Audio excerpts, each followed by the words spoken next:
Carla Contreras y Leticia Carvajal en 11 Noticias Meridiano. Participan mexicanas y mexicanos en segundo simulacro nacional 2025. En punto de las 12 del día comenzó la activación de altavoces, alertas por radio, televisión y ahora, por primera ocasión en todo el país, se alertó por celulares. Esta alerta llegó a más de 80 millones de dispositivos.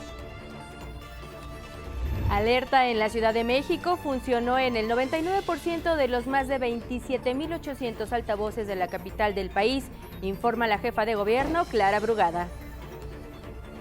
Encabeza la presidenta Claudia Sheinbaum ceremonia solemne en memoria de las víctimas de los sismos de 1985 y 2017.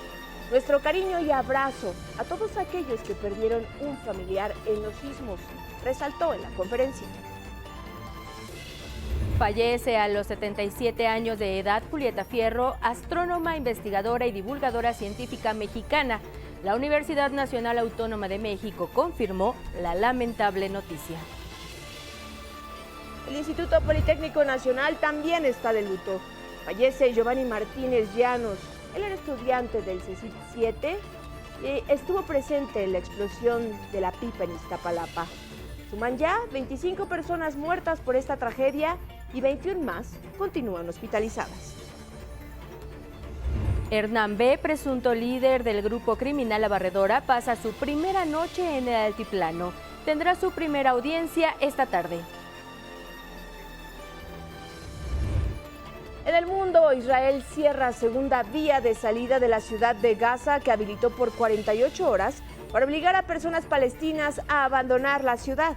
Y ahora anuncia una ofensiva sin precedentes en la zona. Les doy la hora, 7 de la mañana, Chihuahua, 7 de la mañana, 19 minutos 42 segundos, tiempo del centro de México. Son imágenes y sonidos de hace 40 años. La cifra exacta de víctimas mortales aún se desconoce. Se estima que aquel terremoto de magnitud 8.1 que nos sacudió esa mañana durante más de 2 minutos dejó más de 6,000 personas muertas. Decenas de edificios colapsaron. Avenidas emblemáticas como Paseo de la Reforma, Insurgentes, la zona de Tlatelolco, quedaron así, en ruinas. Y ahí nació el México solidario. Cientos de personas salieron a las calles a buscar, como fuera, vida entre los escombros. Elementos del ejército y la sociedad civil sumaron esfuerzos para apoyar a las personas heridas. Y hoy, a 4 décadas de aquella tragedia, rendimos un homenaje a las víctimas, a quienes sobrevivieron y a quienes han tenido que sanar sus heridas a través del recuerdo y la memoria de quienes ya no están. Y por hoy, recordamos que la cultura de la protección civil es la herramienta más poderosa con la que contamos para salvar vidas. Muy buenas tardes, ¿cómo están? Bienvenidos a este espacio informativo. Saludamos con mucho gusto también a quienes nos sintonizan en el 95.7 de FM, la frecuencia de radio del Instituto Politécnico Nacional. Gracias, Adriana Rodríguez, tú nos acompañas en interpretación en lengua de señas mexicana. Y gracias, Anabel, tú nos acompañas también en esta emisión de 11 Noticias Meridiano. Muchas gracias, Carla, por acompañarte en este espacio. Y bueno, síganos en redes sociales, por favor. En su pantalla aparece el código QR para acceder a la página de 11 Noticias Digital y mantenerse informado de lo más relevante del acontecer nacional e internacional. Bueno, y como ya les decíamos, este 19 de septiembre, en punto de las 12 horas, se realizó el segundo simulacro nacional 2025 y así fue la participación ciudadana durante este ejercicio que busca fortalecer la cultura de protección civil en todo el país, porque prevenir es vivir.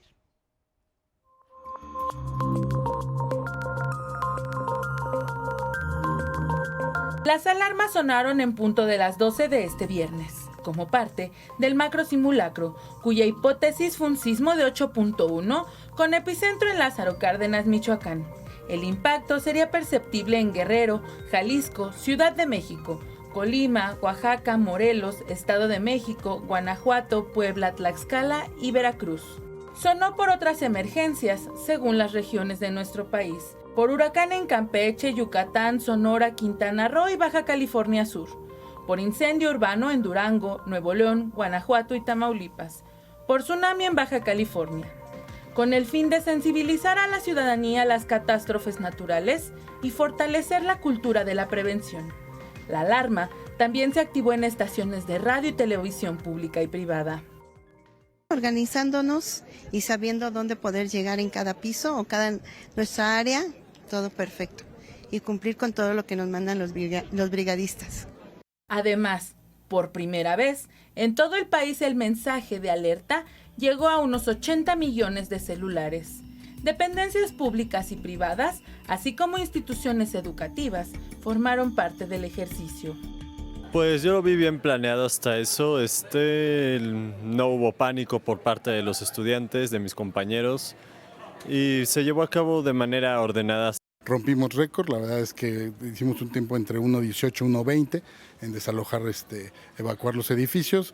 Se notó un orden más homogéneo, la gente sabía cómo actuar debido a todas las campañas que hemos realizado.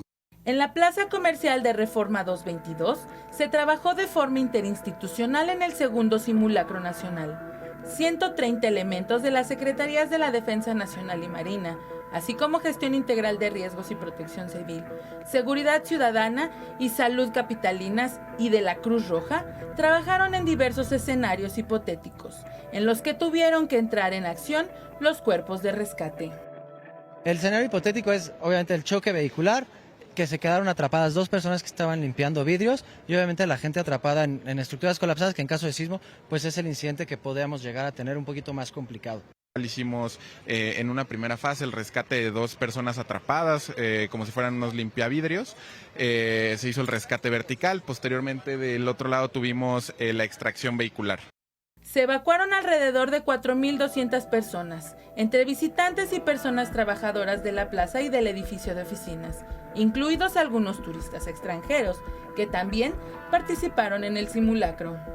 Impresionante, bien, especialmente viendo los carros aquí, y creo que están bien preparados. La ciudadanía, con la herida abierta de los 19 de septiembre, se dio el tiempo de recordar cómo vivió los sismos de 1985 y 2017. Porque la vida no vuelve a ser la misma cuando se ve los enormes edificios reducidos a escombros. Y ya el 17, a mí sí ya me tocó vivirlo aquí en Tlatelolco. Pues sí, es una situación que no se te va a olvidar jamás. Jamás, porque cuando el 85 mi mamá me iba a dejar a la escuela y a ella le tocó ver muchas situaciones que pasaban en ese momento. Sí nos pasó igual estar aquí en el 2017, creo, me parece que fue. Entonces, como que sí una estaba en la guardería y otra del otro lado, entonces ahorita como que ese es el miedo, ¿no? Pero igual estamos al pendiente para cuando suene. Hoy, como siempre, recuerda guardar la calma, no correr, seguir las indicaciones de las personas encargadas de protección civil, no usar los elevadores, ubicar las salidas de emergencia en los lugares donde se encuentre, alejarse de ventanas u objetos que puedan caerse. 11 Noticias. Bueno, y ahora nos vamos hasta el C5 porque ahí se encuentra mi compañera Gabriela Jiménez con información relevante. Este balance del simulacro que se realizó hace unos instantes en la Ciudad de México. Adelante, Gabriela, muy buena tarde.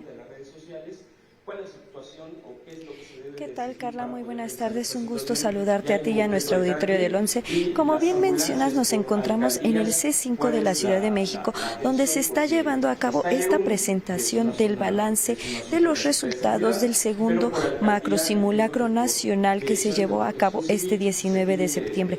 Comentarte que durante la conferencia, la jefa de gobierno, Clara Brugada, destacó que este ha sido uno de los simulacros más exitosos que se han llevado a cabo en la Ciudad de México, con una participación de 8.1 millones de personas y con el funcionamiento del 99.06% de los altavoces del C5 de la Ciudad de México.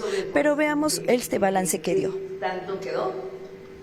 La participación ciudadana en este simulacro fue significativa, con alrededor de 8.1 millones de personas involucradas, y 25.354 inmuebles registrados en la plataforma, que se convierte en el máximo histórico que se ha tenido en estos simulacros hasta el día de hoy, y de los cuales 16.872 fueron establecimientos, edificios privados, y 8.482 fueron inmuebles públicos. Carla, auditorio, comentarte que dentro de los resultados, estos avances que se tuvieron, la Secretaria de Gestión Integral de Riesgos y Protección Civil, Miriam Urzúa, destacó que se logró una reducción en los tiempos de evacuación. Este año se logró un tiempo de 65 segundos, pero veamos lo que comentó. Creemos que este tiempo es un tiempo que hemos logrado, te digo, máximo.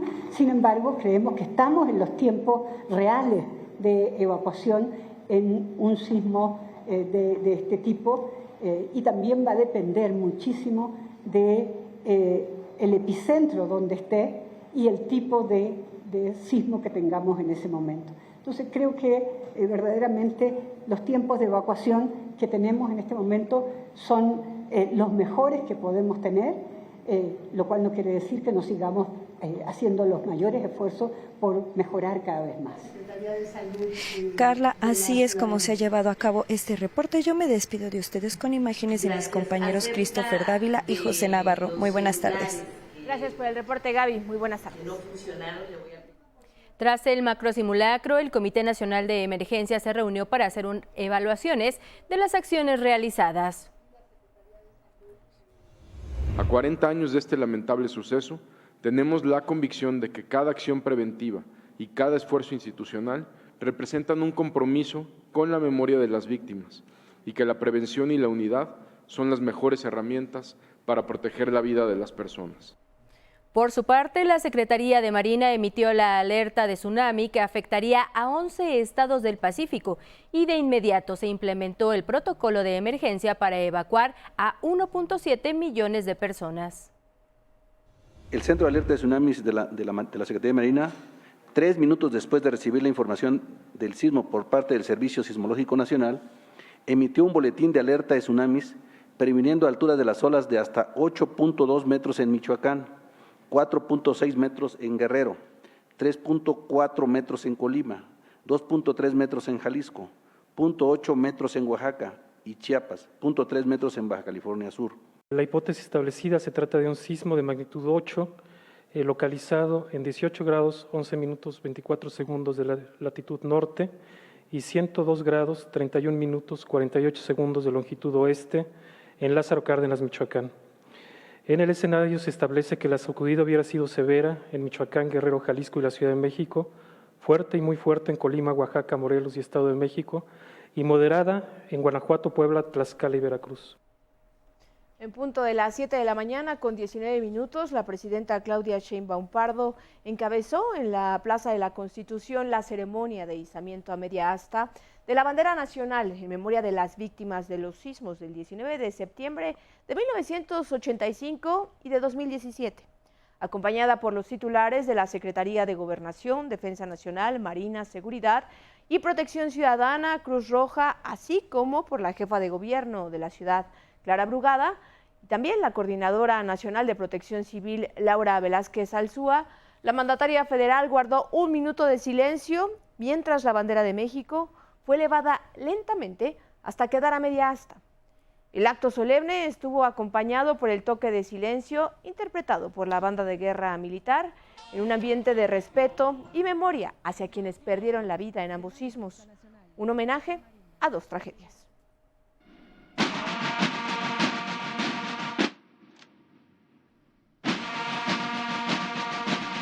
Más tarde, a través de la cuenta oficial del Gobierno de México, se dio a conocer que desde Palacio Nacional, la mandataria participó en el segundo Simulacro Nacional 2025. Hay muchas otras historias de vida tras los sismos ocurridos en el país en 1985 y en 2017. Veamos esta historia.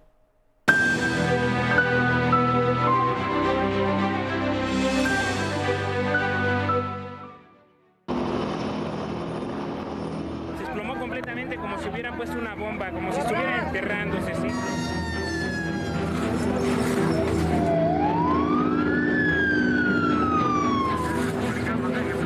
¡Guarden silencio todos, caramba! ¡Espérense! Hace 40 años, Jesús, Rebeca y Esteban volvieron a nacer de entre los escombros de la colonia Roma, Tlatelolco y el centro histórico, tras el devastador terremoto del 19 de septiembre de 1985, el más destructivo en la historia moderna de México. Eran las 7:19 de la mañana cuando un sismo trepidatorio de más de 8 grados sacudió la Ciudad de México. Ese fue el comienzo del día más largo de sus vidas. En el edificio Nuevo León, en Tlatelolco, Rebeca vio cómo los edificios se mecían como péndulos. Alcanzó a gritar el nombre de su esposo, Óscar, antes de que todo se viniera abajo. Y entonces ya cuando estaba yo reaccionando abajo, yo sentía, bueno, ¿y por qué estoy mojada, no? De la playera que traía, estaba yo mojada y como pegajosa. No, lo que pasa es que era la sangre del brazo de Óscar, que se le había desprendido todo el antebrazo. Entonces, puro estaba yo toda mojada de sangre. Ya le digo a Óscar, oye, ¿estamos en el infierno muertos? Me dice él, no, dice, estamos vivos, pero estamos en el infierno, pero vivos. Sepultados bajo 15 pisos de concreto, pasaron 5 días sin agua, sin alimento, con una sentencia de muerte casi segura. Bajó un rescatista suizo, y ya fue cuando él empezó a golpear ahí la piedra que tenía yo ahí. Ya me jaló, y fue cuando ya veo a toda la gente de ahí, el rescate, no, veo a toda la gente y todos aplaudiendo, veo a mi hermana Rita ahí con un cubrebocas y con sus ojos así, como asombrada de que estaba yo con vida, porque ya nos tenían por hecho que ya estábamos muertos. Se cayó todo el edificio, vamos a pasar por encima de los escombros también, todo ese edificio se vino al suelo. Esteban vivía en un edificio idéntico al que sigue en pie en la esquina de Jocongo y Agustín Delgado, en la colonia Tránsito del centro histórico. Hoy es un estacionamiento y cada vez que lo visita recuerda cómo aquella mañana, él con solo 5 años de edad, su madre y 6 hermanos sobrevivieron al derrumbe de 8 pisos, un verdadero milagro. Quedamos como en círculos, como en huevitos, como si algo nos hubiera... Es que era mucho en Dios y yo creo que sí, porque realmente vivíamos en el primer piso y ese primer piso quedó pues prácticamente al tamaño de la banqueta, supongamos un tanto así la ventana, quedó al ras de la banqueta. Alumnos de la entonces ESIME del centro histórico ayudaron a levantar los escombros y tras 4 horas de trabajo sin descanso, le dieron una nueva oportunidad de vida a la familia de Esteban. Y aquí, en esta banqueta, exactamente en este lugar, mi papá se tiró a la banqueta y se puso a llorar porque pensaba que ya habíamos muerto todos. Y llegó un vecino y le comentó, señor Rubio, ¿cómo está? Oh, pues es que mi papá devastado así en el piso. Dice, no, es que toda su familia así salió.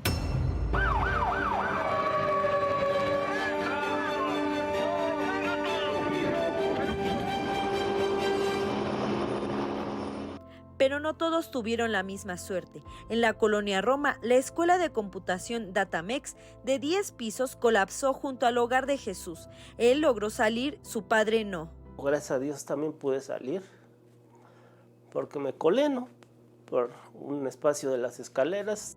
Motivado por el dolor, Jesús se unió a un grupo de 20 amigos de la colonia y se volvió rescatista espontáneo durante 2 semanas. Digo, en lugar de ir, yo no fui al entierro de mi padre porque estaba yo ayudando a la gente.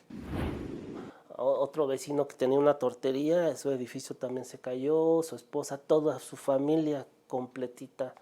Y nosotros lo sacamos. El número real de muertos, heridos y daños materiales causados por el terremoto nunca se conoció con exactitud, mientras el gobierno de Miguel de la Madrid reportó que el número de víctimas mortales fue de 3.192 personas. Algunas organizaciones calcularon hasta 20.000 personas muertas. Se estima que aproximadamente 250.000 personas perdieron sus hogares y cerca de 900.000 tuvieron que abandonar sus viviendas. A 40 años de esta tragedia, los sobrevivientes consideran que las y los mexicanos hoy estamos más preparados. La alarma sísmica, ¿no? De Sasla y todo eso te avisa o las alarmas que ya existen, ¿no? en las calles, eso es maravilloso. Cosa que antes ya se daba uno cuenta cuando ya estaba cayéndose el edificio. Rebeca, Esteban y Jesús recuerdan este 19 de septiembre como el día en que volvieron a nacer. Pues reflexiono, pues decirle a la gente que, pues que le echen ganas a la vida, o sea, estamos con vida, pues.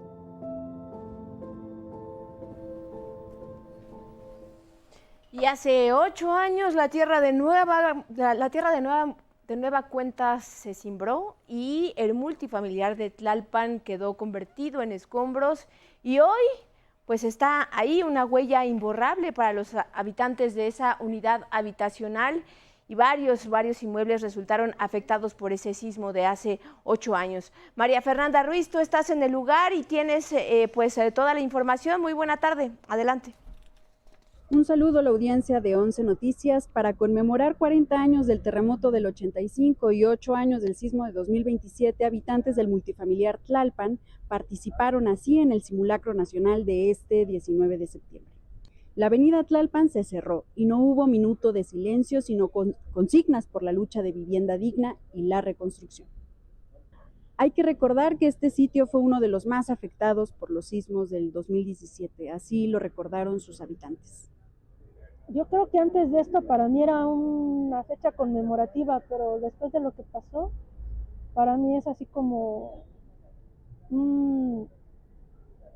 es el recordatorio de que hay que empezar otra vez de cero, hay que continuar, hay que seguir adelante. O sea, para mí sí me da como tristeza y alegría al mismo tiempo. La unidad se conforma de 11 edificios, uno de ellos, el 1C, que se encuentra a mi costado, colapsó por el sismo de 7.1, por lo que lamentablemente 9 personas fallecieron. Además, 500 viviendas fueron afectadas y hubo más de 2,000 personas damnificadas. El edificio se reconstruyó y se rehabilitaron las viviendas. Hasta aquí mi reporte, regresamos al estudio. Muy buenas tardes.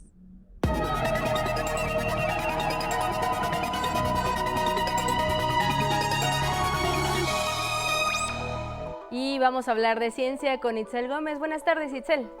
Muy buenas tardes, Anabel, Carla. Pues bueno, el universo, el país y en especial la comunidad científica está de luto. Hace unos minutos la Universidad Nacional Autónoma de México confirmó el fallecimiento de la científica, docente y divulgadora Julieta Norma Fierro Gozman a los 77 años de edad.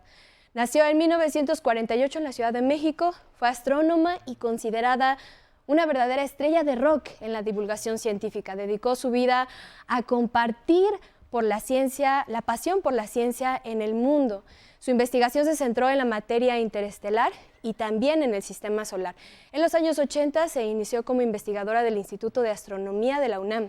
Julieta Fierro fue una ardua vocera de visibilizar las desigualdades de las mujeres en la ciencia. Afirmaba también que una vía para lograr la libertad era a través de la ciencia. Pero el problema más grave es el siguiente, que no hay condiciones para que las mujeres sean científicas. Fue también docente en la Facultad de Ciencias de la máxima casa de estudios. Desarrolló también un estilo propio de impartir conferencias de divulgación con enorme gracia, sentido del humor y múltiples objetos con los que hacía demostraciones para hacer más asequible el conocimiento. Seguramente quienes tuvieron la fortuna de estar en alguna de las charlas pueden recordarlo porque contagiaba el interés científico y curiosidad desde las infancias hasta los más grandes. Escribió cientos de artículos y 40 libros de divulgación. Fue también directora general de divulgación de la ciencia de la UNAM, la DGDC, y directora del Museo Universum.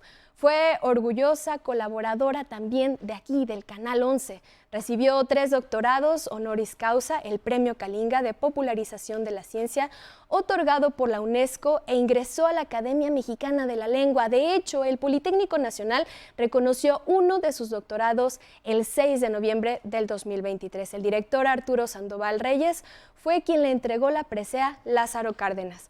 Hace unos momentos, la presidenta Claudia Sheinbaum lamentó el fallecimiento de la científica Julieta Fierro en sus redes sociales. La mandataria se refirió a la investigadora del Instituto de Astronomía de la UNAM como una mujer inspiradora que trascenderá el tiempo y el espacio. Desde aquí, desde el Canal 11, enviamos nuestras condolencias a familiares, amigas, amigos de Julieta Fierro. Hoy, querida Julieta, dejas un gran vacío entre nosotros, nosotras, las galaxias y las estrellas. Hace unas semanas, mi compañera María Fernández Chávez conversó precisamente con la doctora Julieta Fierro. Le habló del amor por la ciencia y por la gran batalla que aún enfrentan las mujeres que desean formarse en carreras científicas y tecnológicas. Así la recordaremos siempre a la gran Julieta Fierro.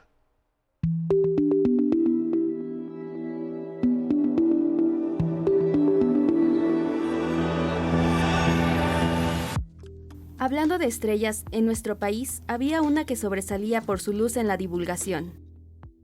Hola, yo soy Julieta Fierro, investigadora del Instituto de Astronomía de la UNAM y me dedico a la divulgación de la ciencia.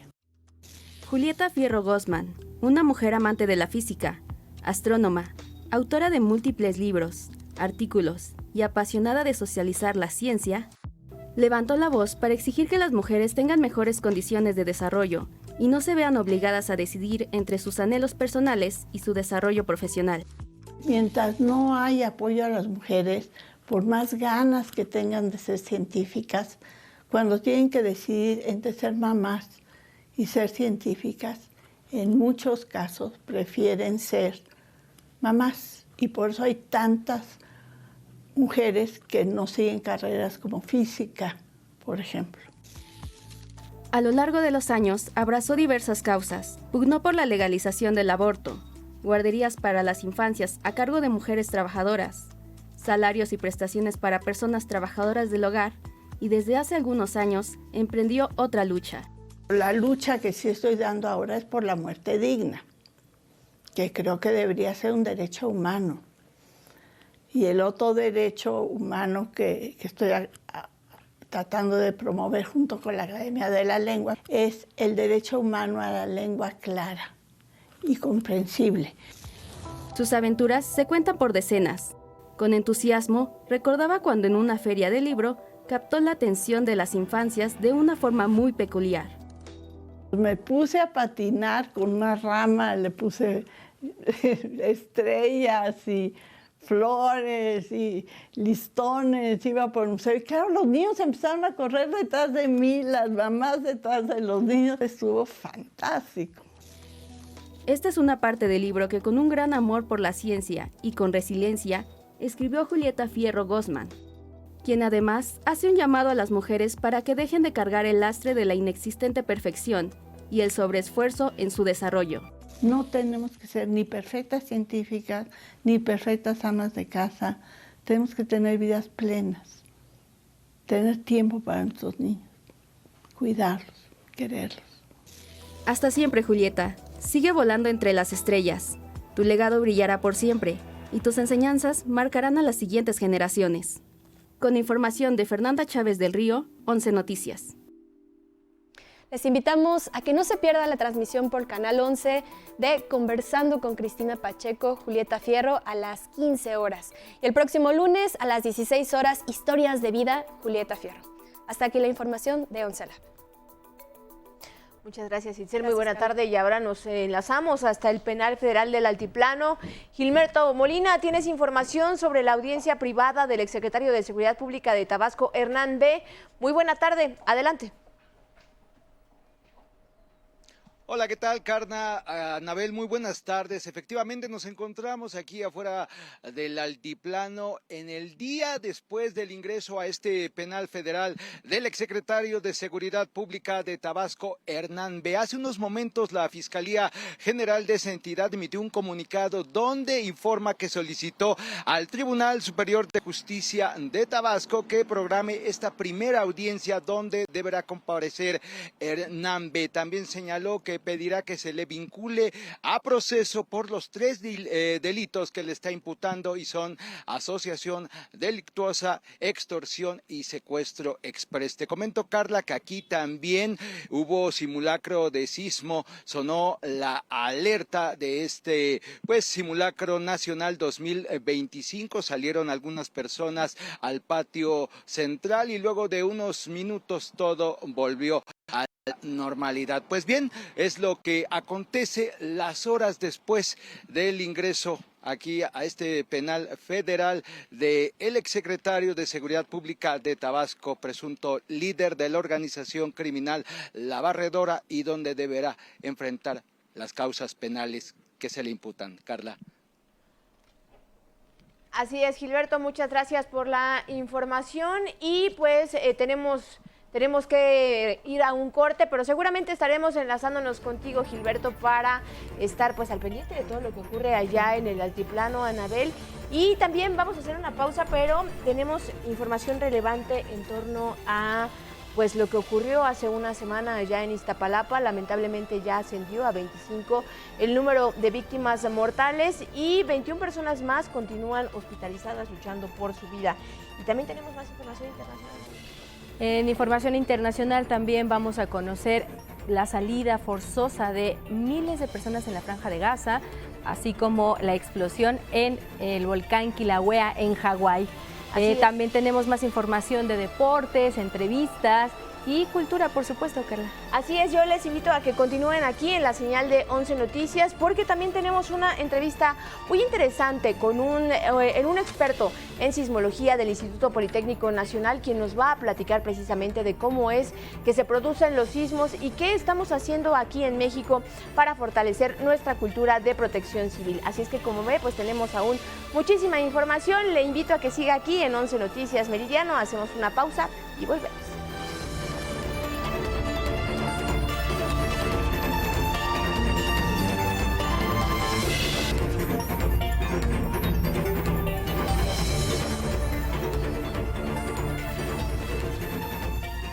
2 de la tarde con 34 minutos, tiempo del centro. Gracias por seguir con nosotros en 11 Noticias. Y en este 19 de septiembre, pues es obligado seguir hablando de sismos, y por ello saludamos con muchísimo gusto al doctor Fernando Angulo Brown, quien es investigador de la Escuela Superior de Física y Matemáticas del Instituto Politécnico Nacional, pionero en el campo de la investigación de fenómenos sismológicos. Muy buenas tardes, profesor. Le saludo con muchísimo gusto. Gracias por tomar esta comunicación con 11 Noticias. Buenas tardes. Buenas tardes, profesor, pues mejor conocido como el Cazasismos. Hoy, 19 de septiembre, una fecha emblemática por nuestro país. Hace unos momentos se realizó este megasismo, pero ¿cómo ve usted esta cultura de protección civil? ¿Qué tanto hemos avanzado desde su área de expertise en esta materia de sismos en México? Bueno, debo empezar por aclarar que yo no soy ni sismólogo ni geofísico, soy físico. Y me ligué al problema de los sismos de una manera un tanto inesperada. Fue a partir del sismo de hace 40 años, debido a la pérdida de seres queridos en el edificio de Nuevo León, que empecé a tener lecturas sobre sismología. Y luego fuimos capaces de iniciar un proyecto para investigar fenómenos precursores de sismos, es decir, fenómenos que pudieran estar correlacionados con la inminencia de un sismo importante. Y por muchos años estuvimos en eso, con algunos resultados interesantes, no sistemáticos ni contundentes, porque como es bien sabido, los sismos no se pueden predecir. Sin embargo, yo creo que la cultura sísmica de la población, del Valle de México sobre todo, de hace 40 años a la fecha, ha mejorado notablemente. Por ejemplo, hace 40 años nadie se imaginaba que el día siguiente, el 19, el día 20 de septiembre, podía haber una réplica casi igual de grande que el temblor principal. No sé si, bueno, los que recuerdan saben que el día siguiente ocurrió un 7.6 en el transcurso de la tarde, que también provocó caídas de construcciones y daños en la ciudad. Entonces, hoy en día yo creo que todos en esta ciudad sabemos que después de un gran sismo pueden ocurrir réplicas, algunas de ellas muy importantes. Hace 40 años no lo sabemos. Entonces, en ese sentido, ha mejorado un poco la cultura sísmica, aunque no podríamos afirmar que es profunda ni amplia, pero lo suficiente para hacerle caso a las alarmas sísmicas, por ejemplo, para hacerle caso a seleccionar con prudencia e información dónde alquilar o hacer casas o viviendas cuando uno decide formar una familia.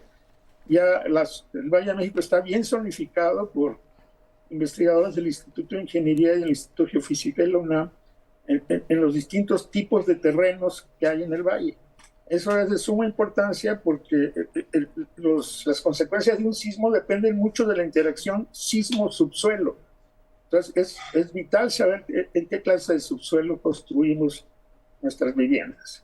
Entonces, sin embargo, en mi opinión, la zonificación general del Valle de México en categorías de suelos todavía no es ampliamente conocida por el gran público. Quizás debería prepararse láminas o pósters o documentos que la gente pudiera entender rápidamente y tener una idea de qué tipo de suelos están debajo de nuestras zonas de habitación, de nuestras colonias, y tener en cuenta eso.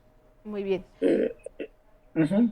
Muy bien, profesor, pues sin lugar a dudas aún hay mucho por estudiar en materia sismológica en nuestro país. Se han dado avances pues muy evidentes, pero esto pues aún tiene mucho por avanzar, pues precisamente para seguir salvando vidas, porque recordemos que México se encuentra en una zona de alta sismicidad y pues esto es algo que debemos tener muy presente los mexicanos. Muchísimas gracias, profesor.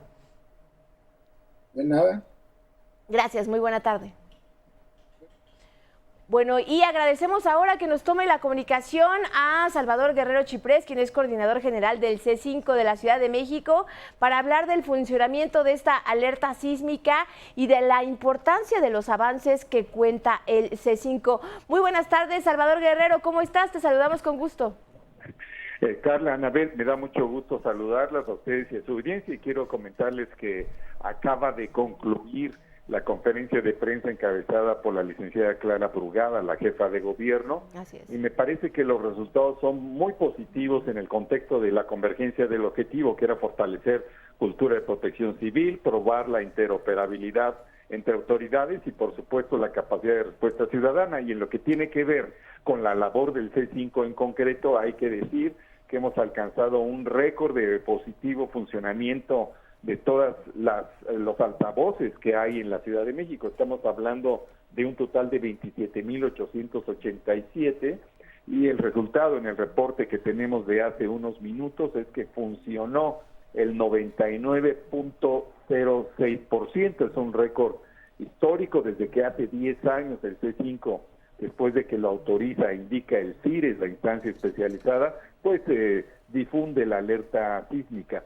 También hay que señalar que en el examen de los monitoristas de las más de 83,414 cámaras con las que ya contamos en la capital del país, pues hubo claramente una participación que revela el compromiso de la ciudadanía y su aprendizaje constante desde que hace 40 años, a todos los que nos tocó vivir el sismo, pues hay un abismo de lo que era entonces la ausencia de prevención a la capacidad que existe actualmente desde las instituciones y desde la disposición cívica cotidiana y ciudadana de la población. Doctor Chiprés, le saluda Anabel Ramírez, muchas gracias. Este récord de funcionamiento que ha salido muy bien, pero ¿dónde pueden reportar altavoces que no estén funcionando? Bueno, siempre están en nuestras redes sociales, está el 911, están los teléfonos de mi oficina que están disponibles en internet, están todas las redes sociales, es @C5-CDMX, en todas ellas participamos, ahí pueden reportarlos. No sé si eso responde a la pregunta. Sí, doctor, efectivamente, y también pues recordarle a la ciudadanía que estos simulacros pues nos permiten fortalecer nuestra capacidad de protección civil y pues tomar las medidas para medir y fortalecer la capacidad que tenemos para enfrentar pues un evento como puede ser un sismo, que obviamente pues no se puede predecir, pero contando con una protección civil adecuada pues podemos salvar muchas vidas, doctor. Bueno, ahí tocas muy bien porque la lógica del protocolo de simulacro, este es el segundo nacional, el próximo año serán 3. La lógica es medir y fortalecer la capacidad de preparación y coordinación de gobierno, servicios de emergencia, escuelas, empresas, ciudadanía, también probar cadenas de mando y comunicación como se hizo en este día, activar sistemas de alerta que son en este caso los altavoces, las apps, el self-broadcast, verificar rutas, puntos de reunión, practicar procedimientos de protección personal y también detectar, lo estás tocando tú también, fallas operativas para corregirlas. También se comprobó la interoperabilidad entre niveles federales, estatales, municipales y con servicios de emergencia, porque la Ciudad de México íntegramente participó de este esfuerzo nacional, habiéndose caracterizado la capital en ese momento, en 1985, por ser, como sigue siendo, me parece, la gran capital de la solidaridad. Y en este caso, al encabezar este reporte, la jefa de gobierno Clara Brugada fortaleció los datos de todas las dependencias que participamos, en los cuales se revela precisamente este compromiso y esta disposición a aceptar las recomendaciones, sugerencias y las experiencias internacionales que están registrándose en cualquier punto del globo. Así es, doctor. Imagino que la vista ahí en el C5 con tantos ojos puestos en la ciudad es impresionante. ¿Cuál sería el mensaje a la ciudadanía en un día como hoy?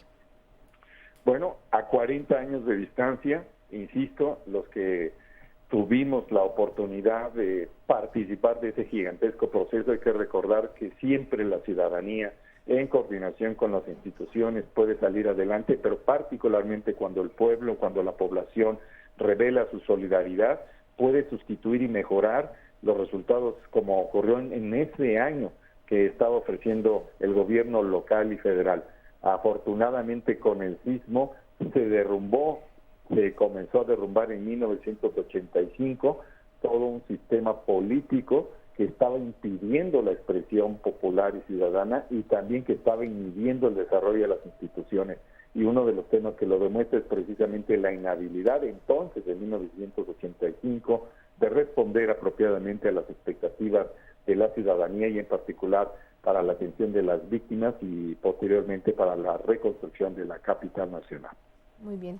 Pues Salvador Guerrero Chiprés, coordinador del C5, muchísimas gracias por tomarnos esta comunicación, porque van saliendo de evento con la jefa de gobierno, Clara Brugada, pero bueno, muchas gracias por darnos este reporte, el más reciente de cómo fue la participación del C5 en este macro simulacro 2025. Un abrazo.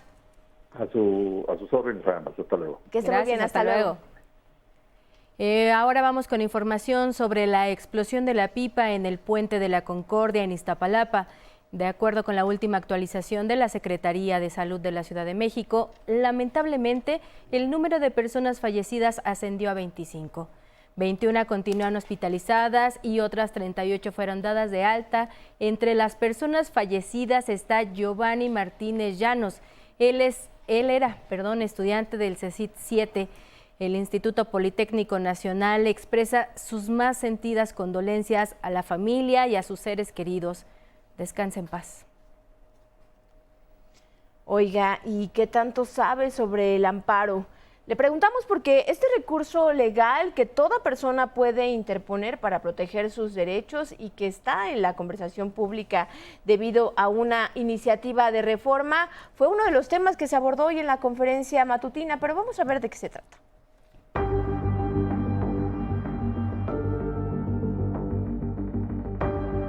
Esta reforma no debilita el amparo, lo fortalece, lo mantiene como un escudo de la ciudadanía. Hay que aclarar porque se está reiterando una narrativa de que esta reforma al amparo es regresiva y busca limitar el acceso de defensa de las y los mexicanos. Esto es absolutamente falso. La consejera jurídica de la presidencia, Ernestina Godoy, y el coordinador de Política General y Gobierno, Arturo Saldívar, explicaron las modificaciones de la iniciativa de reforma a la Ley de Amparo. En la mañanera del pueblo, aclararon que la propuesta no limita los derechos de las y los ciudadanos y coincidieron en que la iniciativa tiene el objetivo de acabar con abusos e impunidad en la aplicación de la justicia. Es evidente que el amparo es indispensable en el país. El ciudadano, la ciudadana tiene que tener instrumentos jurídicos que le permitan defenderse frente a un acto de autoridad. Eso nadie lo pone en duda. El problema es el abuso de esta figura. Se reiteró que la finalidad es agilizar y reducir tiempos en los procesos legales y evitar así abusos al utilizar la figura del amparo, como ejemplo en los créditos fiscales. No puede ser que 20 años para que alguien pague impuestos y que además otra vez se pueda amparar para que nunca pague los impuestos que debe. De aprobarse la modificación, el Estado mexicano contará con diversas herramientas para garantizar el pago de los impuestos o deudas. Y la garantía que se está proponiendo en la reforma es un billete de depósito o una carta de crédito otorgada por bancos. Son garantías muy fuertes que permiten que al Estado mexicano, al pueblo de México, se garantice que pase lo que pase, se va a pagar. Asimismo, se abona al combate a la delincuencia organizada y al lavado de dinero, al impedir que se use el amparo para desbloquear cuentas de presuntos criminales por parte de jueces. La ley de amparo tiene muchos supuestos que se han tenido que ir adaptando a la realidad. ¿Qué problema tenemos ahora? Que con la delincuencia que estamos enfrentando es muy complicado combatir el lavado de dinero y es necesario fortalecer las capacidades de investigación e inteligencia del Estado mexicano. 11 Noticias, Arturo Arellano, Merlín. Vamos a otros temas. De muy buena reunión calificó esta mañana la presidenta Claudia Sheinbaum Pardo el encuentro que sostuvo ayer en Palacio Nacional con el primer ministro de Canadá, Mark Carney. Reveló que hubo muy buena disposición respecto al tema de las mineras. Y hubo una muy buena respuesta del primer ministro canadiense y de su equipo. Él contestó en dos sentidos. Uno, que evidentemente deben cumplir con todas las normas ambientales, que tiene que ser una minería sustentable. Y lo segundo, que por favor le diéramos a su equipo las mineras mexicanas que no estaban cumpliendo, para que desde Canadá ellos pudieran hablar con las empresas y pudieran pedirles pues que cumplieran con todos los requisitos ambientales y la mitigación y la remediación que está establecido en las manifestaciones de impacto ambiental. Asimismo, dijo que coincidieron en la importancia de continuar con el tratado comercial del que forman parte, al igual que Estados Unidos, y a la par fortalecer la relación bilateral. Y está muy interesado, igual que nosotros, primero en conservar el tratado, en garantizar que se mantenga el tratado de los tres países, pero en fortalecer la relación México-Canadá. Entonces yo creo que es un muy buen momento para ese fortalecimiento. Quiere decir que empresas canadienses puedan invertir en México, que empresas mexicanas puedan invertir en Canadá.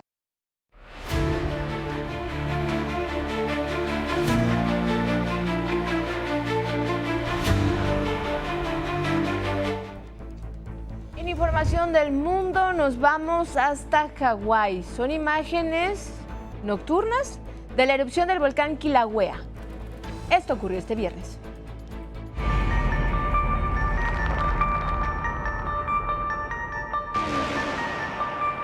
La actividad comenzó a la 1:30 de la mañana, hora local, y fue captada por las cámaras del Servicio Geológico de Estados Unidos, que mantiene un monitoreo constante. El Kilauea, cabe recordar, es uno de los volcanes más activos del mundo y cada vez que hace erupción, sin duda, es un gran espectáculo.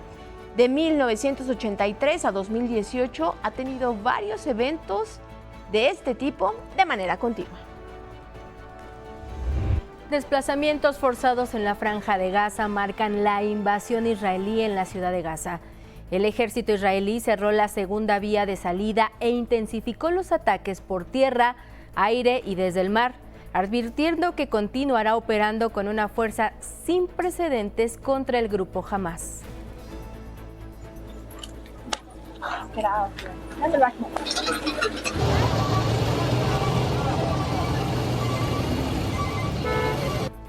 Cargando sus pertenencias o amontonados en carreteras, en autos, entre 600,000 y 800,000 palestinos buscan huir para estar a salvo cuando terminó el plazo impuesto por el ejército israelí para la salida de todos los habitantes que están en la ciudad de Gaza. Hay mucho tráfico, no puedes acceder a un baño, es humillante, tenemos niños con nosotros, están enfermos.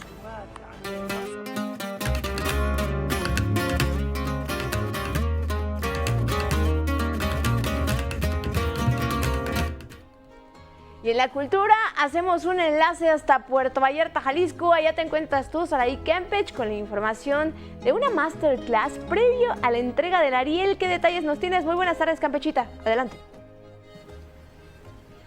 ¿Qué tal? Muy buenas tardes. Les saludo desde el Centro Universitario de la Costa de la Universidad de Guadalajara, donde se llevan a cabo las actividades previas a la entrega del Ariel.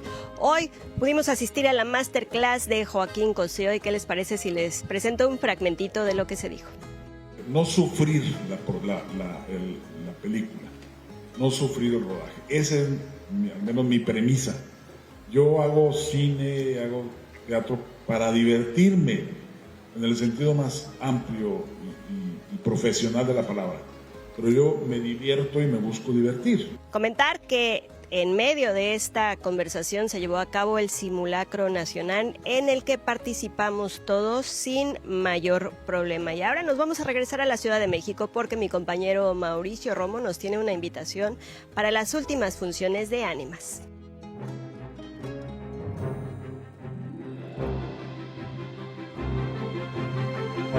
Con la obra Ánimas mascarada de espectros, el director Fernando Martínez Monroy buscó una nueva forma de contar leyendas mexicanas. La verdad es que a mí lo que se me atravesó en la cabeza fue, híjole, van a ser como leyendas contadas, narradas, a ver en qué tono, pero enseguida me aclara Rafael, no las quiero trabajar como se trabaja normalmente de modo narrado, va a ser de modo directo, o sea, actuado. Y entonces con ello dice, quisiera acercar los personajes a su referente real y trabajarlos bien, de modo complejo. La tentación, Sin morir estaba muerto y de la aparición del niño, leyendas del siglo XVII que recrean personajes reales con dilemas terrenales. Es toda una reflexión sobre la verdad, sobre las culpas, sobre el perdón, pero sobre todo, ¿a qué venimos a esta vida? Para construir el ambiente mítico propicio de las leyendas, un pregonero se encarga de presentar lo que está por suceder. Yo hago como una pequeña introducción entre este puente de la vida y la muerte que hay entre los personajes que van a aparecer. Sirvo simplemente como una introducción porque las leyendas van a tomar vida. Las leyendas las vamos a poder ver. Situada en la capilla gótica del Centro Cultural Helénico, una construcción del siglo XVI que fue trasladada desde España, la obra cobra más fuerza con la ambientación. No hay escenografía propiamente dicha. La escenografía es el espacio de la capilla. Ánimas mascarada de espectros tiene sus últimas funciones de viernes a domingo, con imágenes de Genaro González y Andrés Reyes, 11 Noticias, Mauricio Romo. Nosotros seguiremos al tanto de todo lo que sucede aquí en Puerto Vallarta en torno a la entrega del Ariel. Con imágenes de Eduardo Zamudio, que tengan un excelente fin de semana.